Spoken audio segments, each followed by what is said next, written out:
आणि आधी देण्याचं पत्र आहे होतं आहे ना माझ्याकडे आहे ना सर्वांचंच लोकार्पण सोहळा सगळ्यांचं रिमोट नाही करणार सगळ्यांचंच आहे का एकत्र करणार नाही भूमिपूजन फक्त ह्याचं आहे महापालिका आपलं महापालिका जे बेकायदेशीर आहे मराठा भवनचं पण त्यांनी माहिती केली ते माहिती नाही प्रधानमंत्र्यांच्या हस्ते ते माहिती नाही मराठा भवन तो बाहेर होता ना तिकडे तो तिकडे त्या बाजूला पोखरण 2च्या बाजूला ते बंगल्याच्या बाजूला आहे ना त्यांच्या बाजूला आता काढतायत ते भूमिपूजन करतायत नवीन बांधण्यासाठी तो पण विषय काय ते रहिवाशांना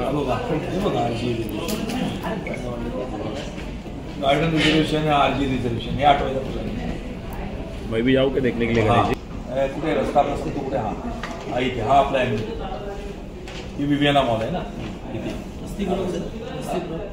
म्हाडाचं वसतिगृह हाच आहे रिझर्वेशन एकदा नाही 4-4 वेळा बदलला गेलेला आहे.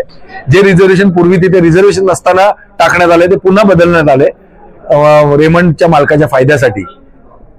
या याच्यात जी एम्युनिटी रेमंडकडनं आपल्याला देणं होतं I2R अंतर्गत ती एम्युनिटी रेमंड विकायला काढले रेमंडने आणि आता शिवसेना आणि बीजेपी मध्ये भांडणं लागलेली आहेत. शिवसेना म्हणते ती एम्युनिटी आम्हाला पाहिजे, बीजेपीने स्वतःचं कार्यालय बांधून घेतलंय त्या ह्याच्यामध्ये त्यांच्या विकास प्रस्तावामध्ये त्यांच्या कंपनीमध्ये आणि आता शिवसेनेची गळचेपी सुरू केलेली शिंदे गटाची गळचेपी सुरू केलेली आहे. तिथल्या नागरिकांची गळचेपी सुरू केलेली आहे आणि 8 तास म्हणजे सगळे नियम बाजूला ठेवून ज्या पद्धतीने मॉडिफिकेशन राबवलं पाहिजे, ज्या पद्धतीने निविदा प्रक्रिया राबवली पाहिजे त्या पद्धती सगळ्या बाजूला ठेवून दबावाखाली या निविदा घाईघाईने मागवल्या जात आहेत, मॉडिफिकेशन करण्याचा प्रयत्न केला जातोय असं आम्हाला कळलंय की काल परवा हरकती सूचना घेऊन 2 दिवसात याच्यावरती मॉडिफिकेशन करून आपला पंतप्रधान नरेंद्र मोदी येत आहेत म्हणून त्यांच्या हस्ते उद्घाटन करण्याचा घाट या ठिकाणी यांनी घातलेला आहे. तर त्याला आमचा विरोध आहे. आमचा PM मोदी साहेबांनी उद्घाटन करण्याला भूमिपूजनाला हे नाही, शेवटी ते आमचे पंतप्रधान आहेत. परंतु ज्या पद्धतीने लोकांना त्रास देऊन हे मॉडिफिकेशन केलं जातं बेकायदेशीरित्या ही निविदा काढली जाते त्याला आमचा विरोध आहे. कारण का याच्यामध्ये ठाणेकर जनतेच्या टॅक्स पेअर्सचं नुकसान आर्थिक नुकसान होणार आहे, त्यांना भुर्दंड बसणार आहे. हा 100% हायकोर्टात जाणार आम्ही. ऑलरेडी रेमंड कुटुंबियांचा म्हणजे सिंघानिया कुटुंब त्यांचा प्रॉपर्टीवरनं वाद न्यायालयात प्रविष्ट आहे. कारण बघा रेमंड मध्ये ऑलरेडी आदिवासींची जागा आहे, आमच्याकडे 7 बारे आहेत. आदिवासींच्या जागेवरती हा प्रकल्प उभे केले जात आहेत. या कंपन्या या आदिवासींच्या जागेवरती बांधल्या गेल्या होत्या.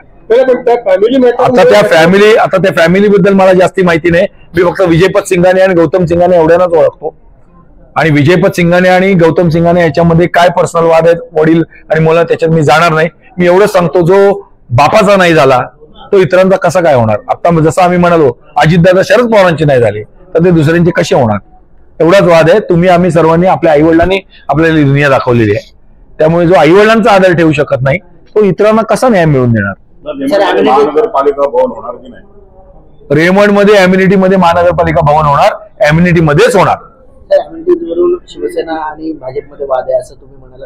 वाद अहो शिंदे साहेबांची इच्छा आहे की ते एम्युनिटी मध्ये व्हावं म्हणून, सरनाईक साहेबांची स्वतःची इच्छा आहे, पण बीजेपीने घाट घाललाय की ती एम्युनिटी विकायला द्या रेमंडच्या गौतम सिंघानियाला दुबईवाल्याला आणि दबावाखाली आहेत ते अनेक धमक्या देतात बीजेपी वाले. पण इतके वर्ष महापालिका शिवसेनेचं आणि यांचं राज्य होतं त्यावेळेला मग ह्या लोकांनी आवाज का नाही उठवला. बरेच वर्ष झाले ना महापालिका भवन बांधायचं नाही मंजूर आहे. त्यांनी कबूल पण केले लेखी की मी बांधून देणार म्हणून. अचानक झाला आता हे महिनाभरात हा गेम.